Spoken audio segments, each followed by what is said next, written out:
Et aujourd'hui, les gens vont te regarder comme vous avez toujours la tendance de regarder les autres.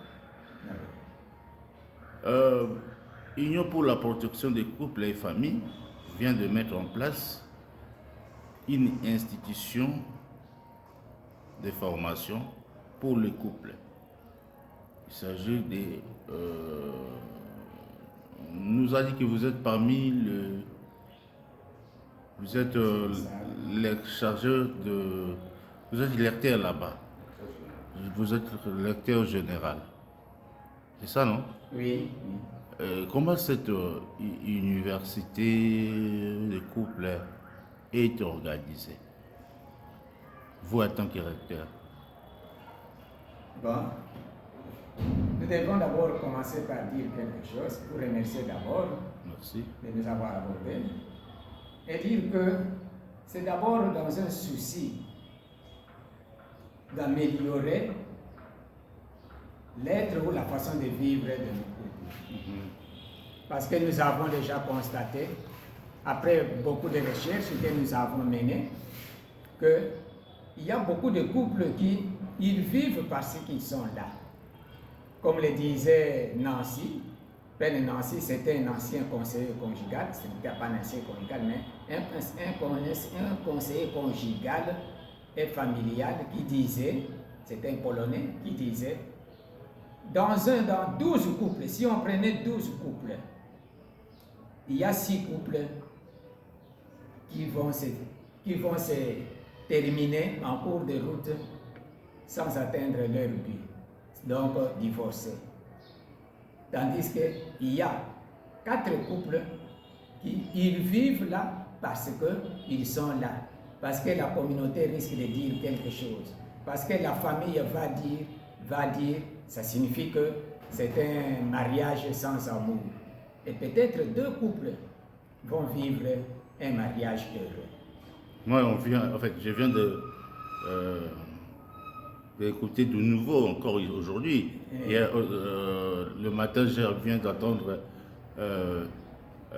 une union libre, ça devient une union gratuite. Et vous, aujourd'hui, mariage gratuit, et aujourd'hui, là, vous ajoutez encore un mariage sans l'amour. Sans amour, un mariage sans amour. Ça veut dire? Bon, un mariage sans amour, ça signifie que les 2 couples, les 2 conjoints sont là. Mais il n'y a pas d'amour. Ils vivent parce que peut-être ils doivent rester là à cause des enfants, sinon les enfants vont dire quelque chose, ou bien parce qu'ils veulent partir, mais les parents, qu'est-ce qu'ils vont dire? Alors, voilà, c'est par contrainte des autres personnes. Et dans la maison, peut-être ils sont déjà séparés. Il y a déjà séparation du corps. Ou bien ils vivent ensemble, mais en tout cas, il n'y a aucun intérêt, il n'y a aucun amour. Ils ne s'aiment plus. C'est-à-dire, une occasion ici s'était donnée, ils devaient se séparer. Mais comme la séparation aussi n'est pas facile, parce que pour divorcer, ça prend du temps, ou bien parce que les gens vont dire, il reste quand même là. Voilà, c'est ça, sans amour. C'est-à-dire, ils ne s'aiment pas. Parce que l'amour, c'est donner et c'est donner. C'est-à-dire, à ce moment-là, ils ne donnent rien et ils ne se donnent pas non plus. Voilà ce qu'on peut dire. Et c'est comme ça que nous avons pensé, au moins, créer un institut qui peut aider les jeunes mariés ou les prétendants et récupérer même ceux qui sont déjà dans le mariage, peut-être qui n'ont pas compris pourquoi ils se sont mariés, ou plutôt qu'est-ce qu'ils devaient faire, qu'est-ce qu'un mariage, qu'est-ce qu'un conjoint se doivent, parce qu'il y en a qui prennent même leurs femmes comme des esclaves, et il y en a aussi des femmes qui prennent leurs hommes quand il a du boulot, il prend l'autre comme si il devient un objet. C'est-à-dire, ils n'ont pas encore compris l'essence de ce qu'on appelle le mariage. Et c'est dans ce sens-là que, quand nous sommes dans un institut qui peut récupérer ces gens-là et les former, je pense qu'on pourrait aider un peu le pays. Parce que le mariage ou les familles qui est la cellule de base, si la cellule de base marche bien, je pense que tout va bien marcher. au moment où la cellule de base ne marche pas, on ne peut rien s'attendre de bon dans ce pays. Et qu'est-ce que nous pouvons vous demander pour... qu'est-ce que la population congolaise en particulier et en général peut attendre de cette académie? C'est une invitation que nous faisons aux mariés, aux fiancés de venir. Qu'est-ce qu'ils peuvent attendre? Ils doivent être formés. Quand ils ont une bonne formation, ils doivent bien se comporter dans la vie conjugale. C'est-à-dire qu'ils doivent avoir des notions de base. Quand ils ont des notions de base, qu'est-ce que le mariage? Et qui est l'homme? Qui est la femme? À ce moment-là, il y a quelque chose qui peut se passer de bien. Donc la vie va s'améliorer. Mais vous savez, il y a un problème qui vient encore, il bouge le monde, vous savez, avec le monde de l'histoire de deux fois D. C'est comment on appelle ça quoi? Le mariage entre l'homme et la femme. Qu'est-ce que cette virus vient de déranger la famille? Et qu'est-ce que nous pouvons retenir dans ces combats-là? Est-ce que vous êtes sûr que vous allez gagner ces combats? Parce qu'apparemment, on récupère que vos membres en tant que famille. Je pense que c'est un combat que nous devons mener tous ensemble. Avec? Et nous savons que nous allons commencer par définir d'abord ce qu'on appelle mariage. Pour nous, le mariage est contracté entre un homme du sexe masculin et une femme du sexe féminin. C'est ce que vous dites.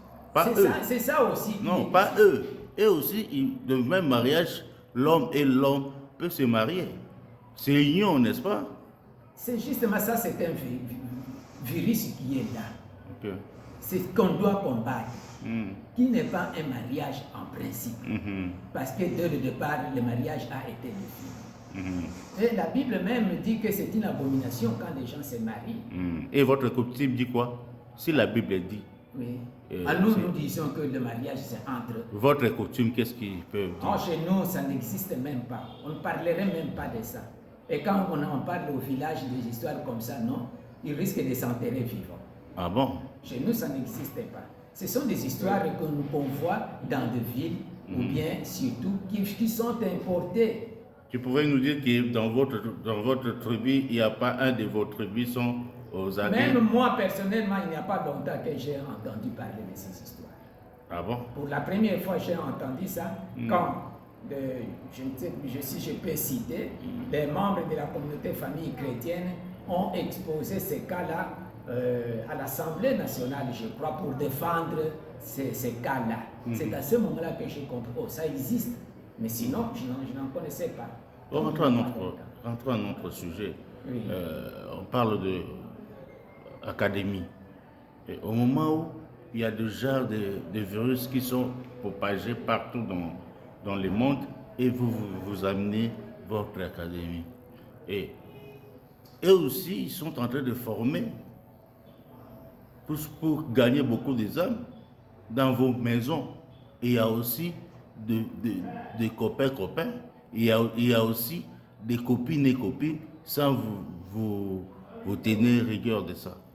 Avec toute cette guerre-là, vous êtes sûr que vous allez réussir? Je pense que, moi je crois et je l'espère qu'on doit réussir. Parce que nous allons commencer aussi à expliquer ce que c'est le mariage. Ensuite, peut-être ces gens-là, il faut aussi les contacter. Vous savez, il ne faut pas fuir un ennemi. Ou bien quelqu'un qui n'a pas votre avis. Non, il faut toujours parler avec lui et lui expliquer. Pendant que vous lui expliquez, qu'est-ce que je peux dire? Vous lui expliquez le fondement de ce qu'ils font. Par exemple, dire que vous avez un mariage. Oui. D'abord, quel est le premier but de mariage? Or, le premier but de mariage, c'est la procréation. Et vous, quand vous allez vivre, vous allez procréer comment? Alors, petit à petit, vous leur faites confiance et après, ils vont comprendre. Il y en a déjà beaucoup qui ont déjà abandonné. Et il y en a qui s'entêtent, c'est normal. Tout le monde peut-être ne va pas accepter, mais on va quand même gagner quelques-uns. Mais parlons de académique. Cette université ou bien cette institution académique, quels sont les programmes dans lesquels vous allez travailler là-dessus? Je pense que nous avons des programmes conçus. Et qu'il y a aussi un problème, qu'il y a des thèmes. Peut-être on ne saura pas dire quels sont les thèmes, mais nous avons des thèmes qui sont en rapport avec la famille. Et prendre aussi d'autres thèmes qui vont nous aider, parce que dans la famille, on ne parle pas que des histoires, la même chose, mais il y a aussi des histoires qui viennent d'ailleurs, d'autres sciences, et c'est ça qu'on va développer dans notre académie. Surtout, parler de famille, sur la famille. Comment vivre dans la maison? Quels sont les rapports entre l'homme et la femme? Comment est-ce qu'il faut aider les enfants? Et comment est-ce que, par exemple aussi, en cas de divorce, comment les histoires peuvent se passer? Mais nous n'aimons pas le divorce. Mais il faut toujours conseiller. Quand il y a surtout les conflits, parce que vous savez, dans des foyers, il y a des conflits qui arrivent. Du fait que nous sommes différents l'un de l'autre, en ce temps que nous vivons, il y a aussi des problèmes qui doivent arriver dans la famille. Comme le disait le pape François, une maison, une famille ou un couple sans dispute, c'est un couple déjà mort. C'est un couple qui ne vit pas. Ça signifie qu'il y a des problèmes. Mais savoir résoudre les problèmes. Et pour savoir résoudre les problèmes, il faudrait qu'il y ait une méthode. Il faut une méthode, alors thérapeutique, une méthode thérapeutique qu'on appelle une méthode thérapeutique de conflit. Parce qu'il y a des gens, vous n'avez pas de méthode, vous allez conseiller des gens qui ont des problèmes, peut-être vous allez résoudre ça d'une façon superficielle, mais vous n'êtes pas entré en profondeur. C'est pourquoi on a besoin de conseillers conjugaux et familiaux. Donc notre programme, ça aussi, on doit leur dire, afin de voir comment est-ce qu'il faut résoudre les problèmes, aider aussi ces gens, former ces gens aussi, parce que nous seuls, nous ne pouvons pas, nous devons former des gens qui doivent aussi être sur le terrain, afin qu'ils puissent résoudre ce genre de problèmes. Et ces gens-là qui seront formés, ils deviendront quoi dans la société? Vous savez, le métier d'un conseiller conjugal, ça c'est une fonction ou plutôt un métier libéral. C'est un métier libéral. Quand vous êtes là, vous pourrez gagner votre vie avec ça aussi. Peut-être on aime que les gens puissent faire des lettres pour devenir quelqu'un, se faire engager ici, mais vous pourrez créer vous-même aussi ce qu'on appelle les cabinets, un cabinet où vous allez recevoir des gens et ceux-là aussi qui viendront comme avocats un peu. Je viens de parallélisme avec les avocats et vous avez un bureau. Les gens peuvent venir chez vous et vous allez essayer de résoudre les problèmes et vous pourrez gagner votre vie dans ce sens-là. Et qu'est-ce qu'on peut retenir? Ce qu'on peut retenir, c'est de demander au couple de venir dans notre académie pour être informés. Et c'est pour aussi disons, refaire les rapports dans leur foyer. Un dernier mot, je ne sais pas si vous pouvez adresser à qui? Le dernier mot, nous l'adressons à qui? D'abord à la télévision qui nous a donné l'occasion de répandre les messages, parce que beaucoup de gens ignorent. Et celui qui ignore, vous voyez que, comme la Bible le dit, mon peuple périt par manque de connaissances. Alors, ils ne savent pas quelque chose, c'est pourquoi ils sont là. Et nous remercions la télévision qui nous a donné l'occasion. Alors, nous demandons aussi aux amis de la télévision Mwaka. Télévision Mwaka qui nous a donné l'occasion. C'est d'abord nos remerciements à nous. Et nous demandons aux collègues, surtout conseillers, de venir aussi ici dans notre académie afin que nous formions une union de manière que nous puissions aider les autres. Parce que nous avons étudié pour ça. Il ne faut pas que nos papiers soient jetés comme ça. Nous devons former les autres. Et on peut vous appeler comment?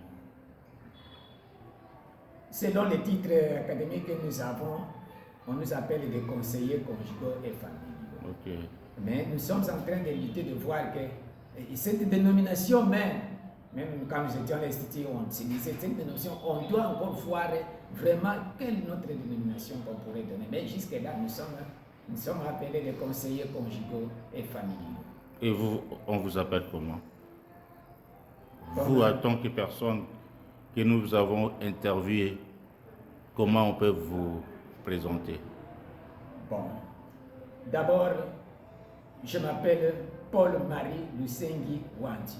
Ok. Vous êtes... Je suis un conseiller conjugal et familial. J'ai été formé, un expert. Ce n'est pas un ramassis quelque part, non. Nous avons étudié, nous avons été à l'Institut supérieur de famille et de couple pour devenir un conseiller conjugal. Et ensuite, ici, je suis comme recteur de notre académie. Merci beaucoup de nous avoir acceptés chez vous. Je suis très content. Peut-être à la prochaine, on peut faire un plateau d'ensemble avec un thème qui va nous permettre de s'échauffer un peu.